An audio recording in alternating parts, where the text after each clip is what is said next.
We're coming at you from the Billy C studio in Lake George, New York. And it's time for another episode of the Heavyweight Spotlight. And today, Tony Triem and myself are going to shine the spotlight on former world heavyweight champion Kenny Norton. And he's also a boxing Hall of Famer. And speaking of Hall of Fame caliber guys, Tony Triem joins me right now. Good morning, Tony. Good morning, Billy. How are you, man? Not too bad, man. Not too bad. We got another request from a listener, a viewer, whatever we want to call him, somebody other than you or I, and that's a good thing. Yeah, let somebody else do all the thinking. We'll just do the talking. But Kenny Norton, a heavyweight, was always one of my favorites. A lot of people talk about Kenny Norton, and the first thing that comes into mind is his 3 fights with Muhammad Ali. And there's a lot of people that are boxing fans that feel he actually won all 3 of them. Before we get into that, tell me about Kenny Norton. Norton was probably when Kenny Norton fought, he was probably in one of the toughest eras of the heavyweight division, in my opinion. No doubt. There's a lot of good heavyweights in there at that time, and he had some really tough battles, and of course the 3 fights with Ali, which was highly controversial. Most people say he won all 3 of them. I agree with that. A lot of people don't agree, but I agree with that he did beat Ali all 3 times. Highly controversial fights. His fight with Larry Holmes, his only title defense, went down in history as one of the final round was one of the best rounds in boxing history.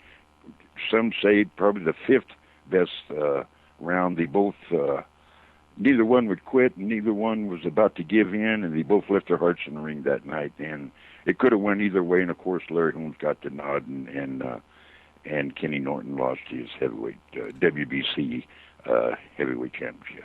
That fight, that Larry Holmes fight, another one that a lot of people feel that Kenny Norton got robbed in. It was a split decision, 15-rounder. Let's go back a couple of steps and reiterate on what you said about the era.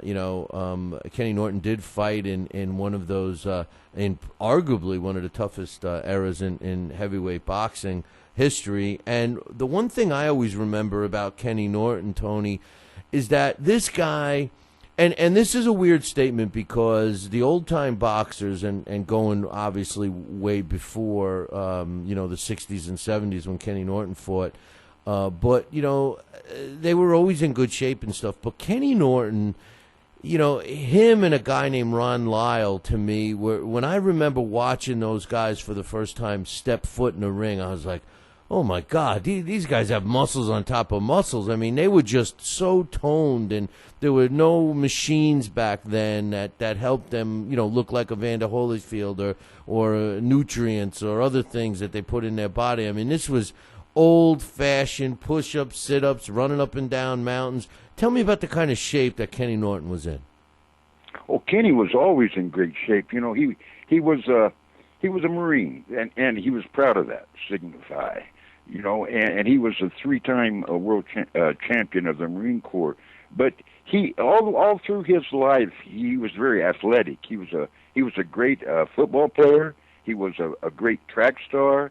In fact, they have the Kenny Norton law back in Illinois. I believe it's in Illinois, where he went to high school, where they can't put you in more than 5 events. His coach put him in 8 events. He came in first in 5 events and came in second in 2 events, and he said that was too much.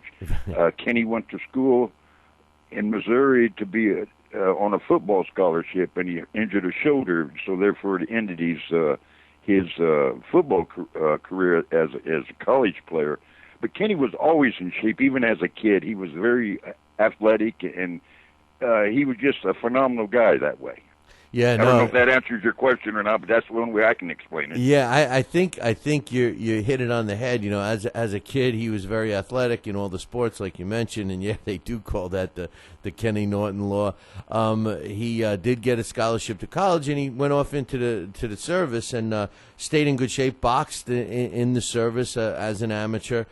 Came out and turned pro right away, and I look at him as the guy that did it the hard way. He never really had a lot of money backing him, and he had to fight his way into contendership, and then of course getting his first fight with Muhammad Ali. Now this was really, he had worked his way up the ladder, fighting a lot of tough guys of the era in the early 70s by this point, and Muhammad Ali went through his little thing that we all know that he went through, and he too was on his way back up, and these two guys met in 1973 for the first time for an NABF title, and that was, all three of those fights were great fights, but this first one, that was the one where Kenny Norton broke Muhammad Ali's jaw, right? Yes, it is. He fractured his jaw. He sure did. And I was going to say, they talk about heart. You do have to give Muhammad Ali credit. It happened in the first round, and he went on to fight, a 12-round fight. But again, like you, I agree. Kenny Norton, luckily he won this fight, but I thought he dominated it more than the scorecards indicated. Yes, he did, and take nothing away from Muhammad Ali in that fight. Like you said, he got his jaw fractured in the first round, and he fought clear through to the end, to the 15th round. You got to give the man credit for that. But Kenny actually won that fight and on a split decision, and the second fight he lost on a split decision, which was controversial, and of course the third one we know was highly contested, and they say it's probably the fifth most contested fight of all times in the heavyweight championship division. That's funny because the first two fights were split decisions, and we talk about this all the time about subjectivity in boxing, and you can almost say, oh, okay, they were close. The first time Kenny Norton got the nod, the second time Ali got the nod, but the third fight, like you mentioned, and this was by the time Muhammad Ali had regained the heavyweight championship from Leon Spinks. He had won. He had won the fight. He had won the title from Leon, right? Or this was just before he fought and lost to Leon. That's what it was. Because what ended up happening was Kenny Norton got himself back in contention for the heavyweight title, and Leon Spinks decided to give Ali the rematch. But nonetheless, he fought Ali in that world title fight in 1976. And that was the only one that wasn't a split decision. That was a unanimous decision, all in Ali's favor. Tell us about that fight. Well, it was Norton beat him in that third fight, Billy. Yeah, it was the most controversial fight fifth most controversial fight in the history of the boxing history. It was, I don't know what to say. Well, I don't know what to say on that fight. I mean, Norton won that fight. He outboxed. He beat Ali. I don't know what to say. No, I know. It's funny because I remember watching a fight. I know this is not going to be about Kenny Norton, but I remember watching a fight with Ali, and I believe it was on Wired World of Sports. It was. I know I've talked to you about this, but it was in 1976, and he fought Jimmy Young. And I thought Jimmy Young beat Ali from one end of the ring to the other for 15 rounds, and I was shocked that they gave the unanimous decision to Ali. And most people were of the mindset that you had to knock the champion out at that time. And I think that maybe that was the reason why the title didn't change hands. But after that fight, Kenny Norton had some good wins. He fought some good guys, including an undefeated Dwayne Bobbitt at the time, who people thought nobody could beat. He was a hot young prospect, and I mentioned Jimmy Young. He fought him in a tough fight and got himself in a position to fight for the title. And Leon Spinks decided to give Ali the rematch, and they subsequently awarded the WBC belt to Kenny Norton, and here he is, the champion, and he gets to make his first title defense against Larry Holmes. Talk about! I thought I had bad luck. I think Kenny might have worse luck than me. Oh, that he, yeah. I mean, he was a bad luck guy. You know, God bless him. You know, you mentioned Dwayne Bobbitt, and you know he did knock out Dwayne Bobbitt, a Minnesota fighter. It was a great heavyweight back then, and that was one of the fighters that he fought for the title eliminator to become. And then he fights Jimmy Young, and then he becomes the #1 contender for the championship of the winner of the Ali Spinks fight, the first one. And of course, we all know Ali lost the fight, and Spinks became the world heavyweight champion. And then, like you said, they stripped Spinks of the WBC version of the heavyweight championship because he did not fight the #1 contender, which was Kenny Norton. He chose to fight Ali, like you said. And therefore, he becoming the first heavyweight champ to never fight for a heavyweight championship, and then he loses it to Kenny Norton. But Billy, I dispute that. You mean he lost to him being Larry the Holmes. only fighter to never win a title fight? You mean okay? Why? What? Talk to me. What do you? What data are you going to Let's tell it like it is, Howard Cosell. Yeah, let's tell me the data. You just mentioned earlier, in 1973, Kenny Norton fought Muhammad Ali for the NABF title of the heavyweight division.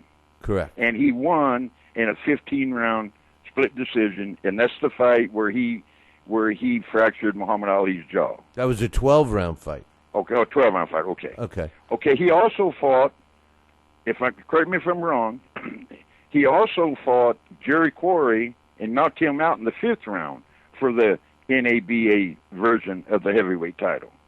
So to say he never fought and won a title is not exactly true. It's 90% true, I give you. I mean, the NABA is not a quote-unquote great title to hold, but it is a version, and if you're going to give all these guys credit today for these diamond belts and silver belts and belts in recession and gold belts and whatever belts they are, then why aren't you going to give Ken Norton credit for fighting and winning the NABA version, the NABF version of the heavyweight title? Well, that title is a regional title, and it's not considered a world title. That the NABF is like the it's like one of the WBCs, or I can't recall if it's a WBA or WBC version. I believe it's the WBC version of their like regional title, like they have that today.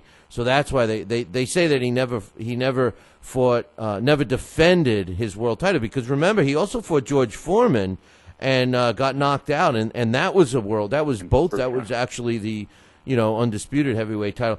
And one of the other things that the WBC did when they stripped Leon Spinks and subsequently handed it to Kenny Norton for the eliminator against Jimmy Young was the fact that heavyweight title, the world heavyweight title that really was in Muhammad Ali's hands, which he lost to Leon Spinks, and then the WBC split it would not be unified again until Mike Tyson unified it when he won all 3 of the major belts. So that's how long it went until somebody had all the belts. We had all those different champions along the time, which is kind of like the beginning of what we got to live through today.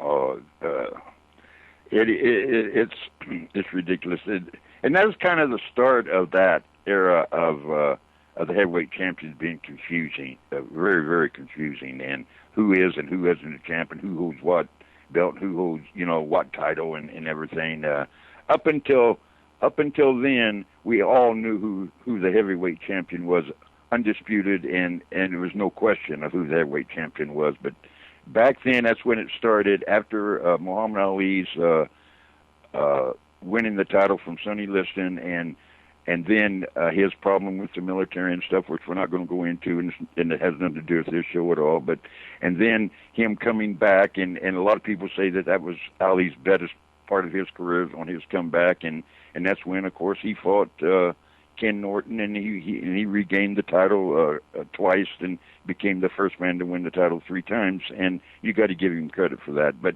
Kenny Norton was the most unlucky fighter in the history of boxing, I think. Now, why do you think, in your opinion, Tony, why do you think Kenny Norton gave Ali so much trouble? I mean, you know, a lot of people look at Muhammad Ali as one of the greatest, if not, there are a lot of people that feel he is the greatest heavyweight of all time. Why did Ken Norton give him so much trouble? What was it about his style that just, you know, made for great fights with Ali? Well, that's kind of a funny story. Kenny Norton hired a hypnotist named Michael Dean, and to be on his team, to get inside of Muhammad Ali's head. Ali was famous for his battering and getting inside your head before a fight, and Kenny Norton hired this Michael Dean, this Dr. Dean, which lives here in Vegas, by the way, and I've met him. He's a great guy. He's a funny guy. But to get inside of Ali's head, he didn't hypnotize Ken Norton. Don't go there. He gave him a book on the power of positive thinking. That's not the name of the book, but it was a motivational book that Kenny Norton read probably 100 times, he claims, when he was training, and it helped him, you know, gain inner strength and motivation for him to get up and fight. But he hired this Dr. Dean to go to where Muhammad Ali went and just taunt him in the audience, you know, and agitate him. And it did. It did agitate Ali. And Ali talked to him, had him come on a show. I forget what show it was on, but I've seen the clips on it several times where, you know, he was telling Ali, you know, how he just doing what he does, and Ali wasn't going to buy that. So that was a lot of the stuff going on with the Norton fights. Norton played the same game that Muhammad played, and it kind of got to Ali in a way. It didn't get to him where, you know, he was afraid of Norton or anything, but it kind of got to him, and so therefore Norton kind of had an edge on Ali in that. Well, Kenny Norton did have some knockout power, and he could box. I mean, this was a guy that kind of did everything well. I mean, he wasn't, although his knockout ratio, was a great one. I mean, over 66% knockout ratio in all the rounds he fought. He had 33 of his 42 wins were by knockout, but he could box too, you know, and he was susceptible to being hit. Of his 7 losses, he was stopped 4 times. How did that, Muhammad Ali obviously has, he fought some punchers and got out with W's. The 2 big names, obviously, well, 3 big names: Ernie Shavers, Frazier, and of course George Foreman. But Kenny Norton, I think, posed something different, something that Shavers and Frazier and George Foreman didn't have, and that was a combination of things. The only thing I'm not 100% sure of with Kenny Norton, Tony, is I know he had a decent jab, I know he could box, I know he had some pop. How was his beautiful overhand right? How was his defense? Well, his and he was kind of criticized for his defense, and he lost going to the Pan Am Games because of his defense. He said it wasn't international enough. He kind of used that clamshell. I call it a clamshell. I don't know how else to explain it. That Archie Moore style, crossing his arms, yep, and for a defense where you couldn't hit him, and they kind of criticized him for that, but. He had a good defense. He was a great fighter, but he used that clamshell defense style. It's funny, George Foreman, who had no defense at all in his first career, and then when he came back, he used that. He incorporated that as well, and I remember nobody could really hit him the second time around. But yeah, Kenny Norton, all in all, he walked away. His last fight, he did make another shot at another run at a possible rematch with Larry Holmes. He rattled off a couple of wins. Did get stopped by big Ernie Shavers in one round, and had a couple of fights. Is one fight that people thought it was an indication that his career was over was the Randall Tex Cobb fight, because he struggled with Tex Cobb, and not that Randall wasn't a tough guy, but he in his younger days, Kenny Norton would have dispatched of Randall Tex Cobb pretty quickly, don't you think? Oh, absolutely, he would have. Ernie Shaver's undoubtedly the hardest puncher in the history of the heavyweight division. Kenny didn't have a chance with him. I mean, Shaver just hits too hard, and I think he knocked Kenny out in the first round, didn't he? Yeah, it was the thing about Ernie Shavers was that as hard as he hit, he was susceptible. If you could land a shot to him, you had a chance at beating him, and generally that's how he lost. But if you couldn't get that punch off, you ended up most of the time knocked out, like Kenny Norton did. But his last fight was against a young, up-and-coming Jerry Cooney, and he knew it was time to say when, and he was knocked out in the first round in that one. And then his life after boxing was kind of successful. I mean, hasn't it been? I know his health is questionable now, and I know he put out a book. But do you know what he did after boxing? I really don't, Billy. Kenny's not one that I really followed, and I apologize to the listeners for that. I really didn't follow Kenny's career. I know he was his greatest title, according to him, that he ever had was being called Dad. He was a good family man. His health is not bad. He's in the hospital here now in Vegas.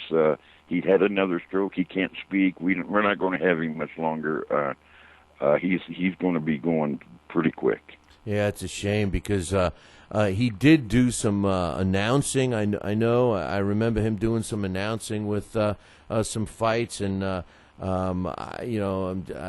think he dabbled in acting and stuff. And for the most part, he was pretty successful. His son, Ken Norton Jr., played professional football for the Dallas Cowboys.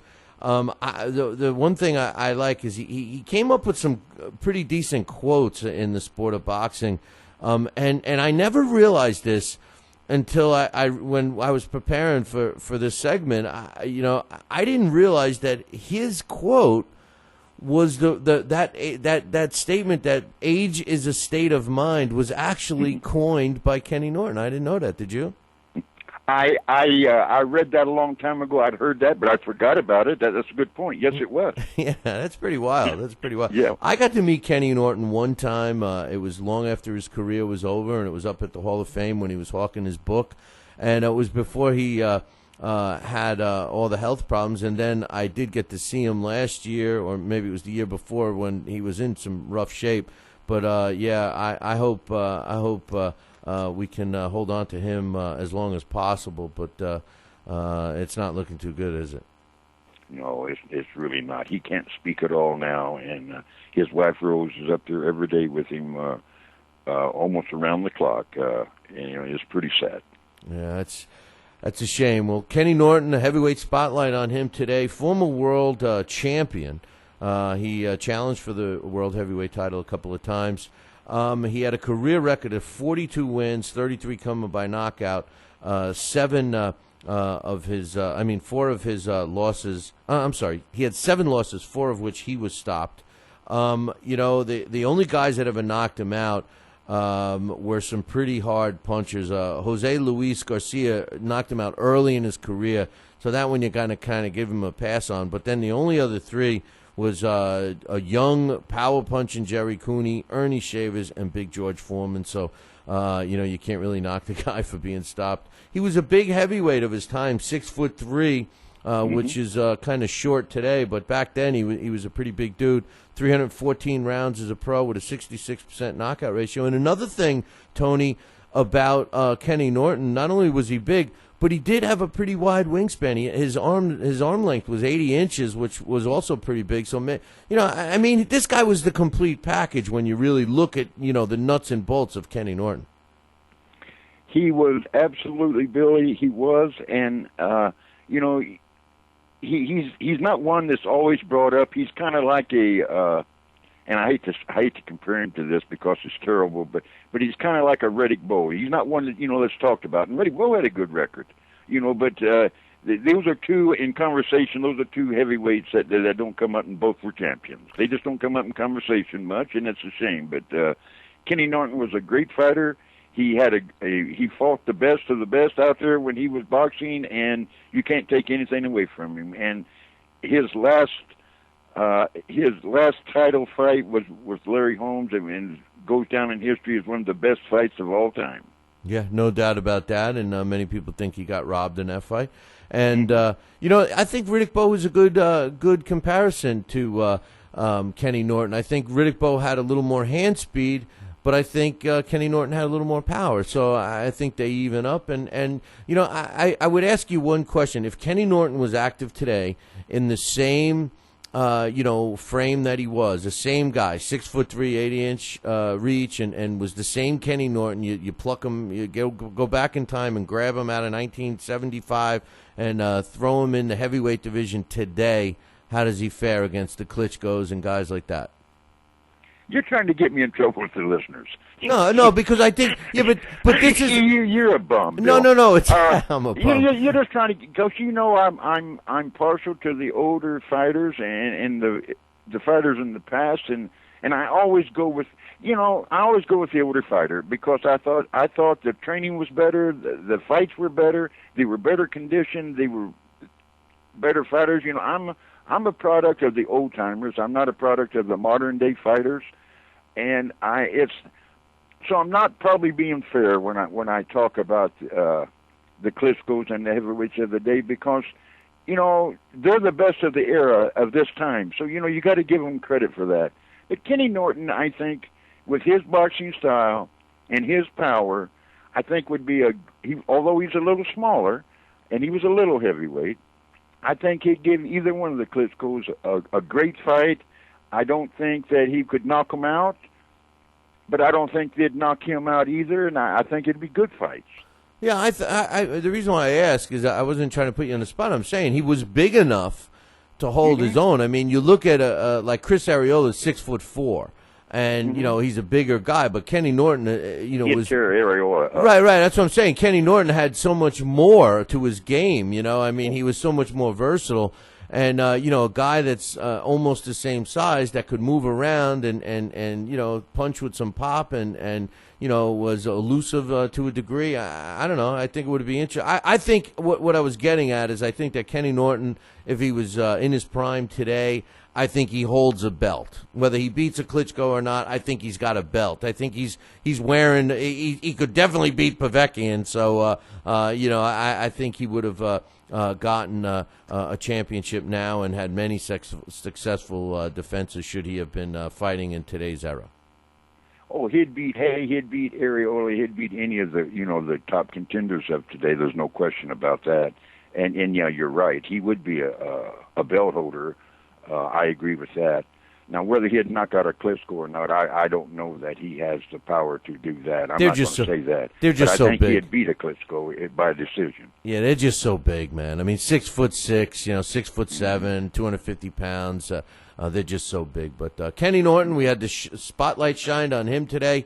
Another great heavyweight of yesteryear, and I hope you guys enjoyed that. I got to take a break. Tony, it was great as usual, and look forward to the next time, my man. Thanks, Bill.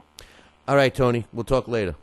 Thanks, man. All right, man. I got to take a break, and listen, you know where to look for the heavyweight spotlight. Of course, BillyCBoxing.com. We'll be right back.